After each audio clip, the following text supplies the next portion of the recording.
ایک ایسی شخصیت کا عنوان ہے جنہیں بہت کم بیان کیا جاتا ہے. شخصیت کون؟ شخصیت جناب ام سلمہ.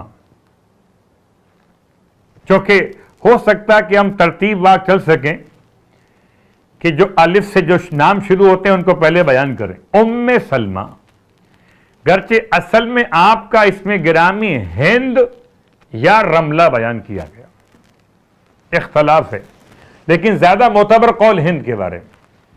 آپ کا اس میں گرامی ہند ہے. ابی امیہ کی آپ اولاد ہیں. عاتکہ آپ کی والدہ کا نام ہے،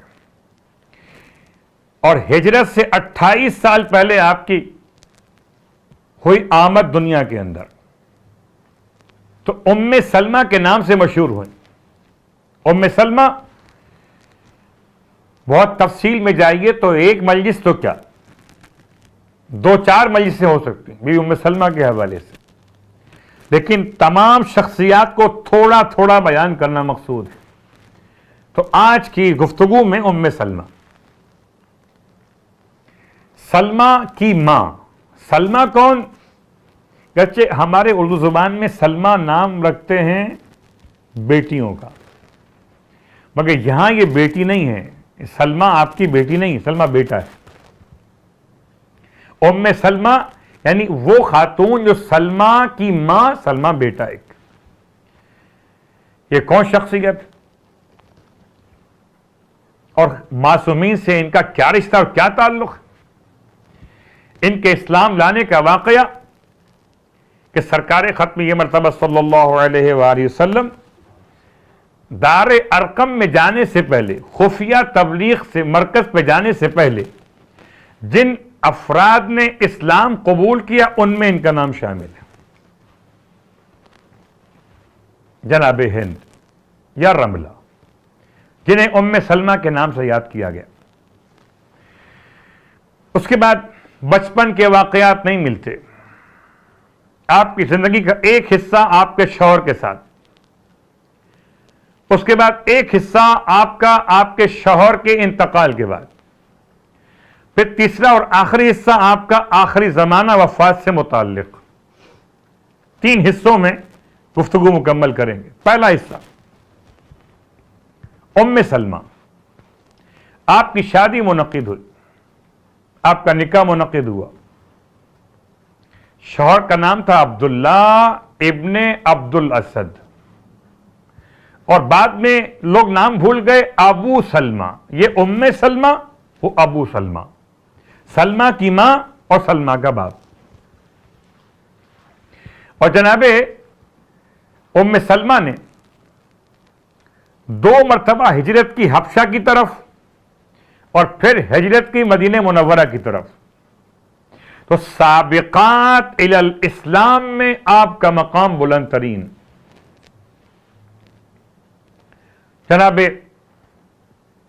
ام سلمہ سلام اللہ علیہا اپنے شوہر کے ساتھ مخلص ترین، یہاں تک کہ علماء اسلام نے 6 باتیں بیان کی: تقوی اور علم، فصاحت اور بلاغت، محبت اور ولا. اس شخصیت میں جو جناب سیدہ اور معصومین سے متمسک ہیں کہ جب بھی کہیں ذکر معصومین من حیث خواتین کیا جائے گا تو محبت کرنے والی خواتین میں ام سلمہ کا نام لازماً لیا جائے گا کہ اس انداز سے محبت کی اللہ کے رسول اور اہل بیت اطہار سے جناب ام سلمہ نے، کہ ام سلمہ اور ابو سلمہ حبشہ پر جب آپ کی رہائش تھی تو اللہ نے آپ کو صاحب اولاد کیا، اور سلمہ نامی بیٹا آپ کے وہاں پیدا ہوا، جس کی بنیاد پر آپ کا یہ کنیت ام سلمہ قرار پائی. تاریخی اعتبار سے ام سلمہ، اب لوگ کہتے تھے کہ جو اللہ کے رسول کے ساتھ مکہ المکرمہ سے براہ راست مدینہ منورہ پہنچے کہ ہم نے ہجرت کی ہے، یہاں تک کہ ایک خاتون کی حیثیت میں ام سلمہ سے ایک صاحب نے کہہ دیا تھا، اے حبشیہ، ہم سبقت کرنے والے ہجرت میں. تو اللہ کے رسول نے جب یہ پورا واقعہ جناب ام سلمہ نے بیان کیا اللہ کے رسول کے سامنے ان صاحب کا نام لیتے ہوئے، تو آپ نے ارشاد فرمایا کہ ام سلمہ آپ مت گھبرائیے، آپ نے 2 ہجرتیں کی ہیں، ایک حبشہ کی طرف، ایک مجھ محمد کی طرف. اللہ اکبر، کیا مقام دیا اللہ کے رسول جناب ام سلمہ کو. اور تاریخی اعتبار سے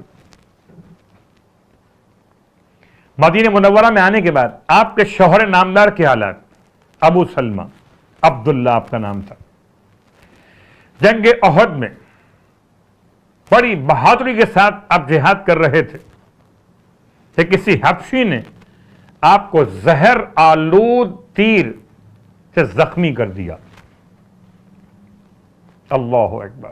آپ غور کیجئے، عام طور پر احد کے میدان میں جو لوگ چھوڑ کر چلے گئے ان کا تو تذکرہ کیا جاتا ہے، ان کا بھی تو نام لیجئے کہ جو مولا کے چاہنے والے اور زخمی حالت میں احد کے میدان میں پیغمبر کے ساتھ قدم جمع کے رہے. ان میں ایک جناب ابو سلمہ یعنی کہ عبداللہ ابن الاسد ابن عبد الاسد. اور اب ان کو لے کر مدینہ منورہ جب پہنچے احد کے غزوے کے بعد، تو جناب ام سلمہ نے اپنے شوہر کی بڑی خدمت کی، اور ایسی خدمت کی کہ آہستہ آہستہ ان کا زخم ٹھیک ہو گیا. بڑی محبت کرتے تھے جناب ابو سلمہ جناب ام سلمہ سے. اللہ اکبر. اور اتنی شدید محبت کے بعد دعا فرماتے تھے کہ اگر میں نہ رہوں تو اللہ سے دعا کرتا ہوں کہ اللہ تمہیں مجھ سے بہتر زوج عطا فرمائے.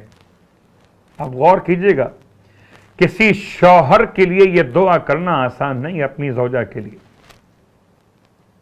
کہ اگر میں نہ رہوں تو اللہ تمہیں بہترین زوج عطا فرمائے، تم میرے بعد تنہائی کی زندگی مت گزارنا، تم شادی کر لینا. اللہ اکبر. کبھی کبھی بعض تہذیبیں شاید ان الفاظ کو قبول نہیں کر پاتی، جیسے ہندوستان کی تہذیب میں، ہندو تہذیب کے اعتبار سے، کہ اگر شوہر کا انتقال ہو جائے تو ایک زمانہ رہا ہے جب بیوی کو شوہر کے ساتھ یا تو دفنا دیتے تھے یا جلا دیا کرتے تھے.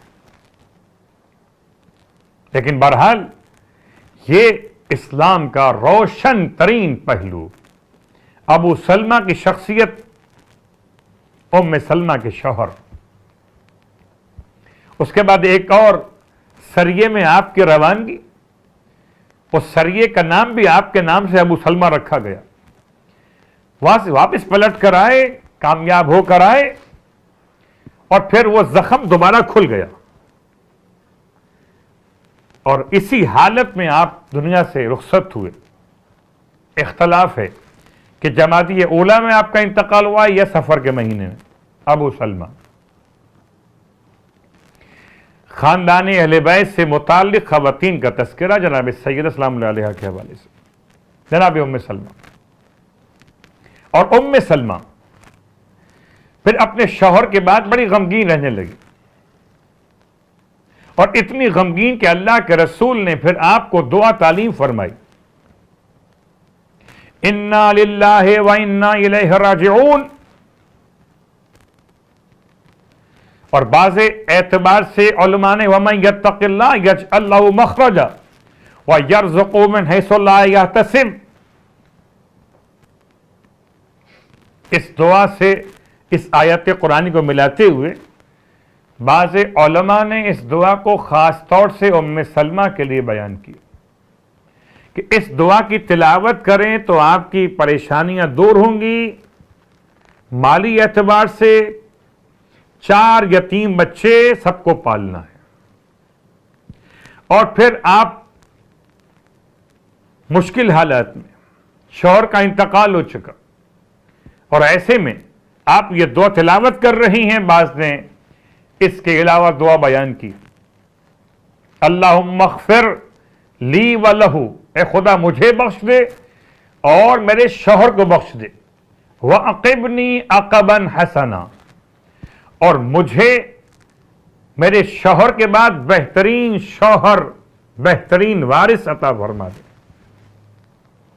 اور خدا نے ایسی دعا قبول کی کہ جناب ام سلمہ کے لیے سرکار ختمی مرتبت احمد مجتبیٰ محمد مصطفیٰ صلی اللہ علیہ وآلہ وسلم اپنا رشتہ بھیجا ہے، اور آپ نے پیغام بھیجوایا کہ آپ اپنے بیٹے کو وکیل بنائیے تاکہ آپ کا نکاح مجھ سے کر دیا جائے۔ تصور نہیں تھا کہ دعا ایسے قبول ہوگی کہ ابو سلمہ کے بعد جناب ام سلمہ کو رسول خدا جیسا شوہر خدا نصیب فرمائے۔ ایک شہید کی، ایک مجاہد کی، ایک مومن اور متقی پرہیزگار کی بیوہ، بزرگ خاتون، 4 بچوں کی ماں، اللہ کے رسول نے سرپرستی کا ایسا سایہ عطا کیا، ایسا سائبان بخشا کہ اللہ کے رسول کے گھر میں آپ آئیں۔ اس وقت جبکہ آپ کے نکاح میں 4 ازواج پہلے سے موجود تھے۔ کیا شفقت و محبت اللہ کے رسول کی بارگاہ سے۔ میں اپنی تمام تفاصیل کو سمیٹ کے بیان کر رہا ہوں۔ ام سلمہ آل محمد سے ایسی محبت، روایت کا جملہ کہ ایک دن ام سلمہ کے حجرے میں اللہ کے رسول موجود تھے کہ دروازے پر دستک ہوئی۔ ام سلمہ سے اللہ کے رسول نے فرمایا جائیے جا کے دروازہ کھولیے۔ دروازے پر وہ آیا ہے جو اللہ اور اس کے رسول سے محبت کرتا ہے، اور اللہ اور اس کے رسول اس سے محبت کرتے ہیں۔ ام سلمہ حیران ہو کے کہتی ہیں ایسا کون سا شخص آ سکتا ہے جس کا آپ اس طرح سے تذکرہ فرما رہے۔ اللہ کے رسول نے پھر فضائل بیان کرنا شروع کیے تو شوق زیارت امیر المومنین میں ام سلمہ اتنا تیزی کے ساتھ چلی جیسے دوڑ کے آگے جاتی ہیں۔ تاریخ کا جملہ ہے کہ یہاں تک کہ آپ کا قدم آپ کی آبا کے دامن میں الجھا اور گرتے گرتے بچیں۔ میں بات کو پلٹ دیتا ہوں، جو محبت علی میں جا رہی ہو اسے بھلا گرنا کیسے ممکن ہو سکے گا؟ اسے خدا نے گرنے سے بچا لیا کہ جو علی کی محبت میں دروازے کی طرف جا رہی تھی۔ دروازہ کھول دیا۔ اللہ اکبر۔ آپ فرماتی ہیں جب تک میں حجرے میں نہ چلی گئی تب تک امیر المومنین دروازے سے داخل نہیں ہوئے۔ تو کبھی انداز محبت کا یہ، کبھی انداز وہ کہ اللہ کے رسول نے حجرے میں مولا کائنات کو بٹھایا، فرمایا ام سلمہ آپ یہاں سے چلی جائیے، مجھے ان سے باتیں کرنا ہے۔ دونوں بیٹھے باتیں کرتے رہے۔ ام سلمہ ایک بار آئیں دروازے پر، میں آ سکتی ہوں؟ فرمایا واپس چلے جائیے۔ 2 بار۔ اس کے بعد جب اللہ کے رسول نے آنے کی اجازت دی تو چہرے پر ذرا سا غم کے آثار تھے۔ اللہ کے رسول فرماتے ہیں کیوں پریشان ہے ام سلمہ؟ فرماتی کہ میں سمجھی شاید کہ کچھ میرے بارے میں آپ ناراحت ہو گئے۔ فرمایا بالکل مت گھبرائیے، آپ کے بارے میں کوئی ناراحتی نہیں ہے، اس لیے آپ کو روکا تھا کہ جبرائیل امین آئے ہوئے تھے، دائیں طرف بیٹھے ہوئے تھے اور مجھے آنے والے واقعات اور حالات کو بیان کر رہے تھے، اور مجھ سے کہتے تھے ساری باتیں میں علی کو بیان کر دوں۔ جبرائیل سے لیتا تھا، علی کو بتاتا تھا، اس لیے تمہیں آنے سے روکا ہوا تھا۔ اللہ اکبر۔ رازدار اللہ کے رسول کے مولا کائنات علی ابن ابی طالب علیہ الصلوۃ والسلام، اور جناب ام سلمہ حدیث قصہ کی راوی، حدیث قصہ کی راوی علماء اہل سنت کے اعتبار سے، علماء اہل سنت کی کتابوں کے اعتبار سے حدیث قصہ کی راوی جناب ام سلمہ بتاتی کہ ایک دن اللہ کے رسول نے اپنی چادر میں مولا حسن و حسین اور مولائے کائنات جناب سیدہ کو جمع کیا اور پھر خدا سے دعا مانگی، اللہم ان ہؤلاء اہل بیتی و خاصتی و حامتی، اے خدا یہ میرے اہل بیت، میرے خاص، میرے حامی ہیں، ان کو پاک اور پاکیزہ رکھنا، ان سے ہر قسم کے رزق کو دور رکھ دینا۔ ام سلمہ کہتی ہیں میں قریب گئی، میں نے چاہا کہ میں بھی چادر میں داخل ہو جاؤں۔ اللہ کے رسول نے ارشاد فرمایا، ام سلمہ انکی علی خیر، ام سلمہ آپ خیر پہ ضرور ہیں مگر چادر میں داخل نہیں ہو سکتے۔ اللہ اکبر۔ عزیزان گرامی قدر، یہ ام سلمہ کی ذات ہے، ایک حدیث نہیں، 278 احادیث تو علماء عامہ نے بیان کی، اور شیعہ علماء نے بہت زیادہ احادیث ام سلمہ سے بیان کی۔ ام سلمہ اور سرکار سید الشہداء کی محبت، ام سلمہ اور جناب سیدہ کی محبت، اللہ اکبر۔ روایت کے اعتبار سے ایک دن اللہ کے رسول سید الشہداء امام حسین علیہ السلام کو اس طرح اپنے سینے پہ لٹائے ہوئے تھے کہ علماء نے واقعہ بیان کیا کہ اللہ کے رسول ام سلمہ کے حجرے میں تھے اور آرام کرنا چاہتے تھے، اور آپ نے فرما دیا تھا ام سلمہ سے کوئی بھی ملاقات کے لیے آئے تو روک دینا، اندر نہ آنے دینا، یہاں تک کہ حسین نانا کو ڈھونڈتے ہوئے حجرے کے دروازے پر پہنچے، اور جیسے کہ اللہ کے رسول کا حکم تھا ام سلمہ نے شہزادے سے ارشاد فرمائے، شہزادے نانا آرام کر رہے ہیں اور سب کو آنے کے لیے روکا ہوا ہے۔ ایک مرتبہ مولا حسین فرماتے ہیں، نانی کیا میرے لیے بھی منع کر دیا؟ حسین کی آواز اللہ کے رسول نے حجرے کے اندر سنی، ارشاد فرمایا ام سلمہ حسین کو مت روکو۔ حسین حجرے میں داخل ہوئے، اللہ کے رسول نے حسین کو سینے پہ لٹا لی۔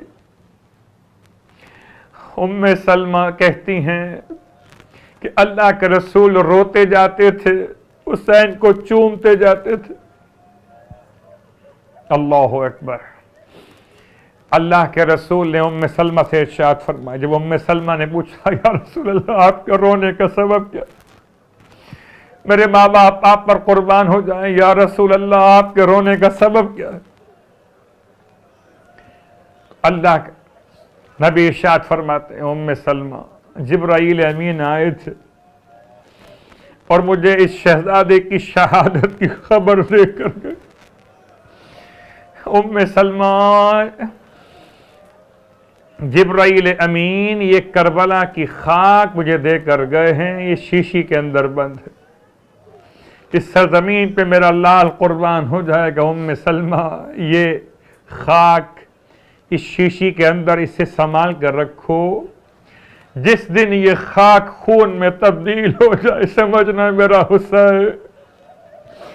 میرا حسین شہید کر دیا گیا۔ ام سلمہ رازدارہ معصوم ہے، ام سلمہ محب ائمہ اہل بیت ہے۔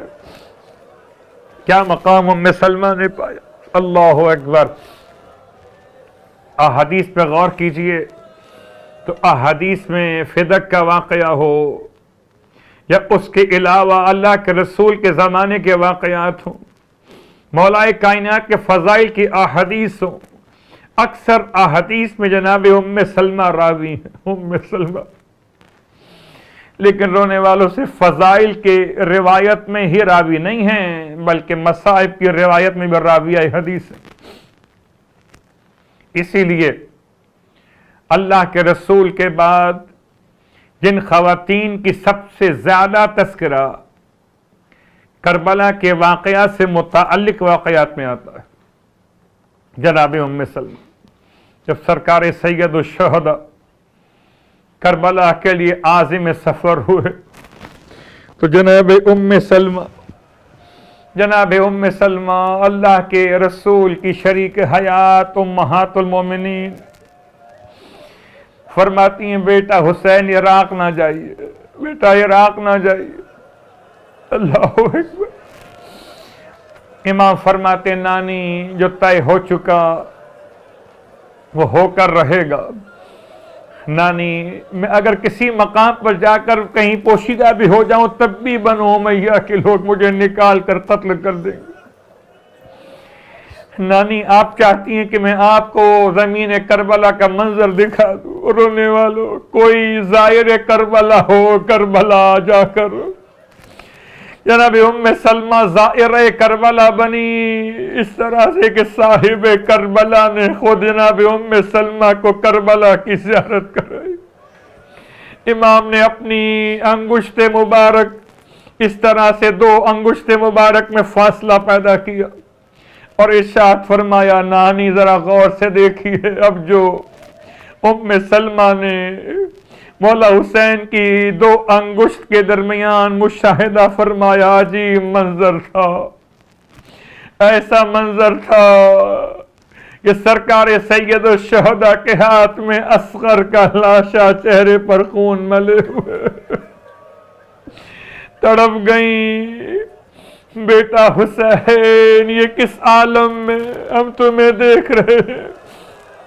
فرمایا نانی یہی وہ مقام ہوگا جہاں ہم شہید کیے جائیں گے۔ پھر امام نے دست امامت کو بڑھایا، مدینے سے کربلا تک اپنے ہاتھ کو باعجاز امامت پہنچا کر خاک کربلا اٹھا کر نانی کو، نانی اس کو بھی سنبھال کر رکھ لیجئے، جو نانا دے گئے تھے اس کے ساتھ ملا کر رکھ لیجئے۔ اس طرح سے اظہار محبت سرکار سید الشہداء۔ اللہ اکبر۔ اور جب میرا مولا عازم سفر ہوا تو رونے والوں آپ نے سنا ہے نا روایت میں کہ اپنی بیٹی فاطمہ صغرا کو جناب ام سلمہ کے سپرد کیا تھا کہ نانی کے پاس رہنا، ہمیں یاد نہ کرنا۔ ہائے فاطمہ صغرا، ارے نانی سے پوچھتی تھی نانی میرے بابا واپس کب آئیں گے؟ یہی جناب فاطمہ صغرا اپنی نانی کے ساتھ اپنے بابا کے قافلے کے پیچھے پیچھے بھی آئی تھی۔ ام سلمہ جناب فاطمہ صغرا کو سمجھاتی تھی، سینے سے لگا لیتی تھی۔ قافلہ روانہ ہوا، رونے والوں عجیب غربت کا منظر تھا۔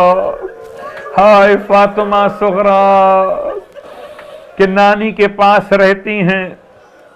تاریخ کا جملہ ہے کہ جب فاطمہ صغرا نانی کے پاس رہتی تھیں اسی زمانے میں فاطمہ صغرا نے نانی کے ذریعے خط بھجوایا تھا ایک قاصد کو بلا کر، جو کربلا قاصد جب پہنچا جب اکبر شہید ہو گئے تھے۔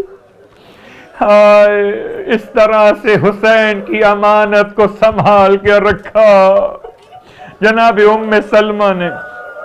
اور تاریخ کا جملہ ہے کہ جب 10 محرم 61 ہجری کا دن نمودار ہوا، ظہر کی نماز کے بعد جناب ام سلمہ ذرا دیر کے لیے لیٹ گئیں۔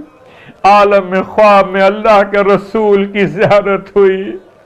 ام سلمہ نے عجیب منظر دیکھا کہ اللہ کے رسول کے دست مبارک میں ایک شیشے کی چھوٹی سی بوتل ہے، شیشی لیے ہوئے ہاتھ میں، ارے اس طرح سے کہ سر پر امامہ نہیں ہے، گریبان چاک ہے، آستین پلٹی ہوئی ہے، ریشے مبارک پر خاک لگی ہوئی، ارے زمین کربلا سے ذرات خون کو اٹھا اٹھا کے شیشی میں جمع کر رہے۔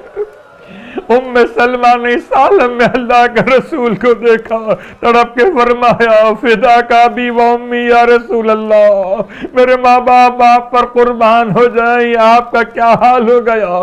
ارشاد فرمایا ام سلمہ تم سو رہی ہو، کربلا میں میرا بھرا گھر لٹ گیا، ام سلمہ میں صبح سے کربلا میں اور شہیدان کربلا کے خون کے قطرات کو محفوظ کر رہا ہوں۔ ام سلمہ جیسے ہی اس خواب سے بیدار ہوئیں، جلدی سے اٹھی اور اس شیشی کے پاس گئیں جو اللہ کے رسول دے کر گئے تھے اور جو مولا حسین نے خاک کربلا عطا فرمائی تھی۔ اب جو شیشی کو دیکھا تو وہ خاک خون میں تبدیل ہو گئی تھی۔ بڑا مشکل تھا کہ حسین کی بیٹی کو سنبھالیں، سینے سے لگا کے یتیم حسین کو پرسا دیں۔ اجرکم اللہ۔ رونے والوں، جناب ام سلمہ نے کس طرح سے بچی کو دلاسا دیا ہے، وہاں غربت تھا۔ شاید یہ وہی سلسلہ ہے جو 10 محرم کو خاک خون میں تبدیل ہو جاتی ہے۔ جناب ام سلمہ مدینے میں 10 محرم کو ماتم کو نہ ہوئی، وہ مصیبت۔ رونے والوں، جناب ام سلمہ کے بارے میں تاریخ کا جملہ ہے، جب کربلا والوں قافلہ پلٹ کے واپس آیا تب بھی ام سلمہ حیات تھیں، یہاں تک کہ ایک ایک بی بی کو کربلا والوں کا پرسہ ام سلمہ نے دیا۔ ام سلمہ حیات تھیں، یہاں تک کہ امیر مختار جب چوتھے امام کی خدمت میں آئے تھے تو ام سلمہ کی خدمت میں بھی گئے۔ ام سلمہ نے اپنی کنیز کو روانہ کیا کہ جاؤ مختار کے داڑھی اور سر کے بالوں میں عطر لگا کے آؤ کہ خون حسین کا انتقام لیتے ہیں۔ واہ محمد، واہ مصیبت، اتنی محبت تھی ام سلمہ کو۔ رونے والوں، چونکہ تذکرہ مکمل کرنا مقصود ہے، محرم کی 12 تاریخ بس آخری جملہ سننا۔ ہائے ام سلمہ، انتقال ہوا کربلا کے واقعے کے 3 سال کے بعد، بعض روایات کے اعتبار سے 64 یا 65 سن ہجرت میں میرے چوتھے امام نے جنازے کی نماز پڑھائی ام سلمہ کی وہاں غربتا۔ میں کہوں گا بی بی آپ کا جنازہ تو مدینے میں ہو گیا، لیکن آئے محرم کی 12 تاریخ تھی جب حسین کا یتیم واپس پلٹ کے کربلا کے میدان میں باعجاز امامت پہنچے۔ قبیلے بنی اسد کے زمیندار شہیدوں کو دفن کر رہے تھے، ایسے میں میرا مولا جیسے ہی وارد کربلا ہوا یہ پہچان نہ سکے، جلدی سے جھاڑیوں کے پیچھے چھپ گئے اور دیکھا کہ ناقہ سوار جیسے قریب آیا اپنے آپ کو ناقے سے گرا دیا، آگے بڑھا لاش حسین کے قریب آیا اور جھک کے کہتا تھا السلام علیکہ یا ابا عبداللہ، السلام علیکہ یا ابن رسول اللہ۔ قبیلے بنی اسد کے زمیندار مطمئن ہو گئے، ہے تو کوئی مولا کا چاہنے والا، دشمن نہیں ہے۔ باہر نکل آئے۔ ہائے رونے والوں، ہر سال پڑھا کرتا ہوں اور 12 محرم کو زیارت کی مجلس ہوا کرتی ہے، سویم شہداء کربلا۔ رونے والوں، اس طرح سے شہیدوں کا سویم تھا کہ دفن لاشیں شہداء۔ میرا چوتھا امام آگے بڑھا۔ قبیلے بنی اسد کے زمیندار کہنے لگے کہ ہم بڑے پریشان ہیں، سمجھ میں نہیں آتا کس طرح سے اس لاش کو اٹھائیں، ہم سے اٹھایا نہیں جاتا۔ امام اپنا تعارف کرائے بغیر آگے بڑھے، فرمایا تم زحمت نہ کرو، میں اٹھا لیتا ہوں۔ ایک چٹائی کو بچھایا، چٹائی پر امام کے جسم کے ٹکڑوں کو جمع کیا۔ قبیلے بنی اسد کے زمیندار کہتے تھے آپ اکیلے نہ اٹھا پائیں گے، ہم سے نہ اٹھایا گیا۔ امام فرماتے میں اکیلے اٹھا لوں گا، تم ایسے ہی کھڑے رہنا۔ امام نے اپنے بابا کے جسم مقدس کے ٹکڑوں کو چٹائی پر اٹھایا اور لحد میں رکھا۔ اب سارے زمیندار جمع ہو کے قدموں پہ گر پڑے، مولا سے کہتے تھے بتائیے آپ ہیں کون؟ فرمایا انا یتیم الحسین، میں حسین کا یتیم سید سید سجاد علی ابن الحسین ہو گیا دفن لاش حسین. آخری جملہ میرے مولا نے اپنے بابا کی قبر پر جملہ لکھا تھا ھذا قبر الحسین ابن علی الذی قتلوہ عطشانا. یہ اس حسین کی قبر ہے جسے پیاسا شہید کر دیا.